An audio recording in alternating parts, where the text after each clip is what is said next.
partir de agora, você está convidado a acompanhar conosco uma conversa com o líder do PMDB aqui na casa, líder do Bloco da Maioria também, o senador Eunício Oliveira.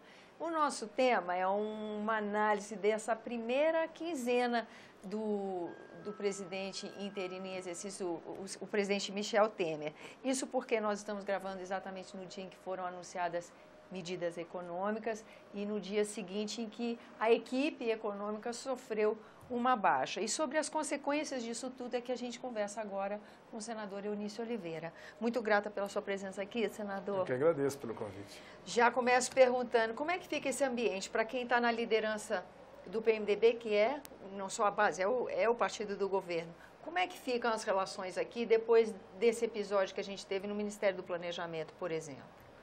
Eu, sinceramente, acho que em nada esse episódio atrapalha a relação do Congresso Nacional com o presidente Michel Temer e com os interesses do Brasil. Eu acho que os interesses do Brasil estão acima de qualquer coisa nesse momento, e sempre, né? Então, o que nós estamos vendo aqui, primeiro, nós estamos votando a alteração de uma meta que era fictícia, né, baseada em dados que, mais uma vez, o governo federal ia ter que pedalar para poder cumprir com aquela meta que estava ali estabelecida. Por exemplo, dizia que no mês de março e abril, esses 2 meses, teríamos arrecadação superior a março e abril do ano passado.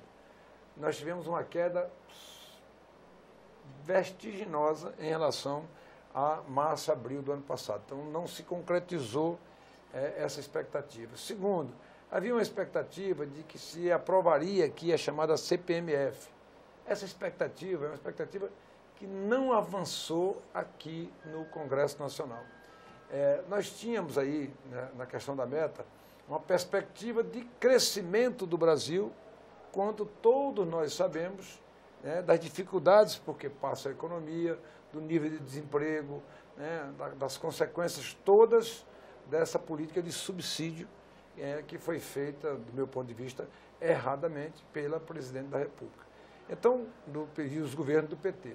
Então, com tudo isso que nós temos aqui, eu acho que esse momento de turbulência, o presidente deu a resposta de imediata, eu acho que em nada atrapalha, pelo contrário, o ministro do Planejamento é um senador da República, e um senador articulado, que tem condições, inclusive, de, voltando aqui como ele voltou para o Congresso Nacional e para o Senado, ajudar nessa articulação de apoio ao governo. E eu espero que ele venha e volte, pelo que eu conheço do senador Romero Jucá, ele venha e volte com esse espírito de ajudar o governo, que é nesse momento, algo extremamente essencial, porque ajudar o governo não é ajudar o Michel, ajudar o governo não é ajudar ao PMDB, ajudar o governo é ajudar o Brasil sair desse buraco, né, que nós estamos metidos. Imagine, 170 bilhões de déficit de um lado, mais 146 bilhões de reais de déficit na Previdência, a arrecadação em queda, o nível de emprego em queda. Então, a inflação em alta. Quer dizer, todos os fatores são negativos. Se não houver uma parada, se não houver um desejo de todos nós em prol e em torno do Brasil, eu não sei realmente como ficará o país daqui a um tempo se a gente não tomar essas iniciativas. Então, eu sempre disse que tive uma relação próxima da presidente da República, que tem por ela o maior respeito e até admiração. Mas ela perdeu, como eu disse, a condição de governabilidade. Lamentavelmente, e é doloroso você constatar que um governante eleito pelo voto popular perca essa possibilidade de poder liderar e governar um país da dimensão do Brasil.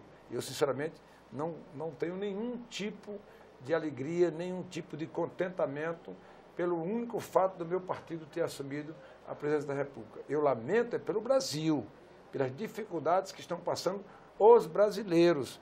em casa, preocupado se vai ter a condição de trabalho no dia seguinte, se vai chegar no trabalho e vai trabalhar o dia inteiro, ou se o patrão vai chamar e vai despedi-lo.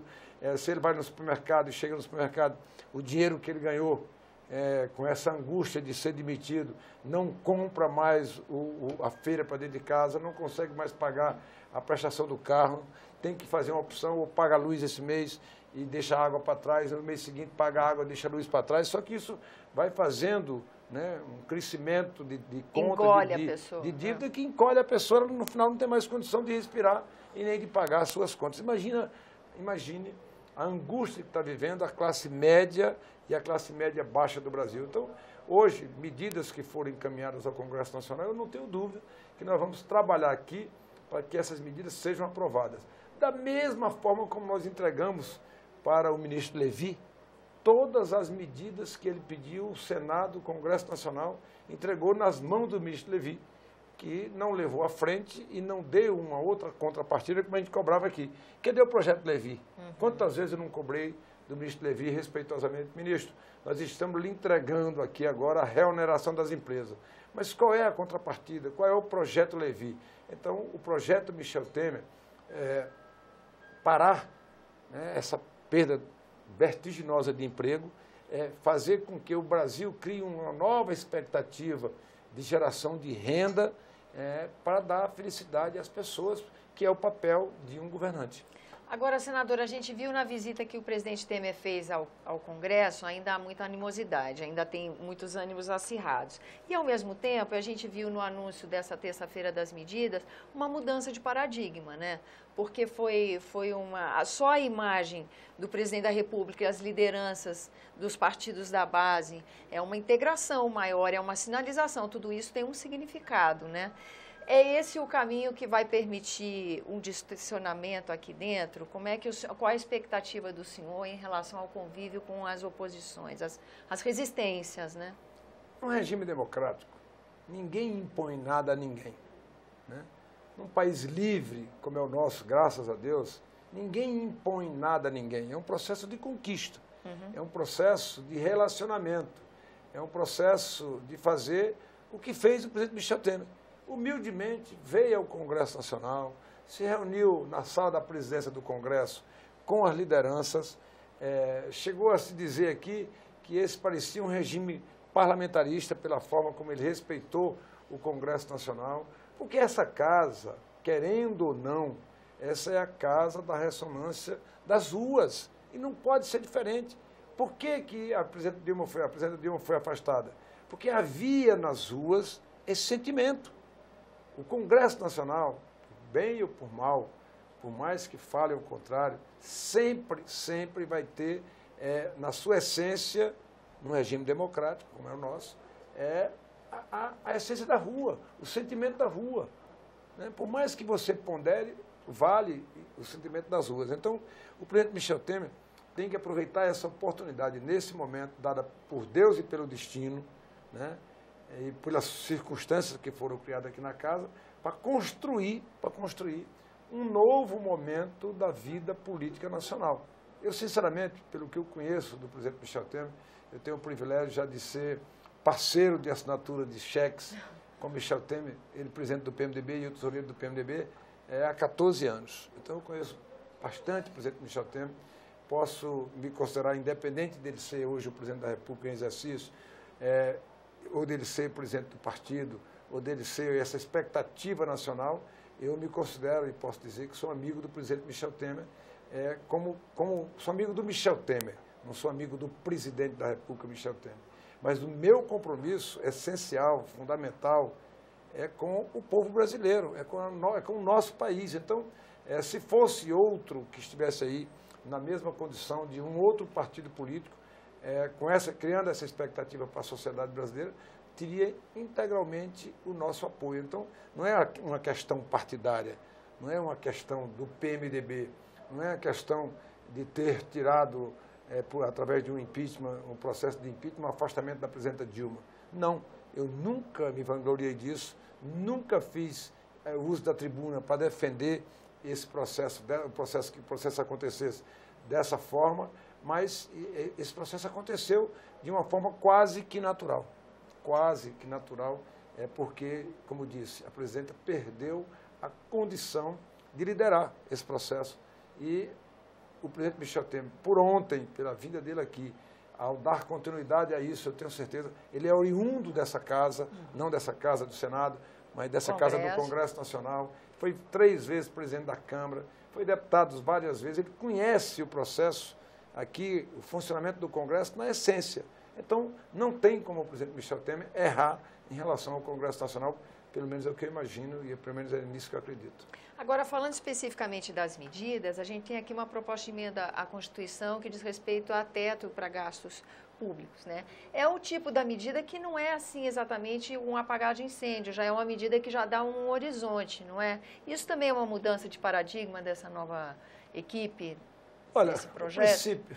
O princípio de qualquer dona de casa que esteja nesse momento nos vendo e nos ouvindo, ela sabe que se ela não poupar, vai chegar ao final do mês e vai sobrar dias no seu orçamento. Então, como é que o país é a mesma coisa. Como é que eu arrecado 10 e gasto 15? Como é que essa conta fecha? Nunca fechará, né?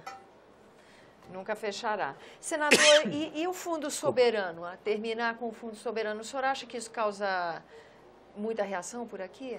O Fundo Soberano tinha uma finalidade, essa questão do pré-sal. Isso, no meu entendimento, é uma questão superada. Senador, e como fica a questão da dívida dos estados? Porque havia um regime de urgência num projeto que ia regulamentar o alongamento da dívida, né? Nesse projeto que nós estamos aprovando, ele inclui, inclusive, o alongamento da dívida dos estados, que é um outro item que o governo fez e que não estava na alteração da meta para 2016. Então, a nossa expectativa é que haverá base que dê a governabilidade para o presidente interino. Eu não tenho dúvida que essa base, né, que votou pelo impeachment aqui, essa base vai estar unificada em torno dos interesses do Brasil. Ficou claro isso, ninguém tem a menor sombra de dúvida, porque, por exemplo, no Senado, nós precisávamos apenas de metade mais um dos presentes, e nós tivemos mais de 2/3 dos votos pelo afastamento da presidenta. Então, essa base está unificada em torno do projeto chamado Projeto Esperança, Projeto Brasil. Senador, muito grata pela sua presença aqui no nosso programa. A você que nos acompanha também agradeço a atenção, lembrando que você é nosso convidado a fazer sugestões e críticas ao trabalho da TV Senado pelo 0800 61 2211, que é uma ligação gratuita. E quando você quiser rever esse ou outro dos nossos programas, use o endereço eletrônico senado.leg.br/tv. Até a próxima.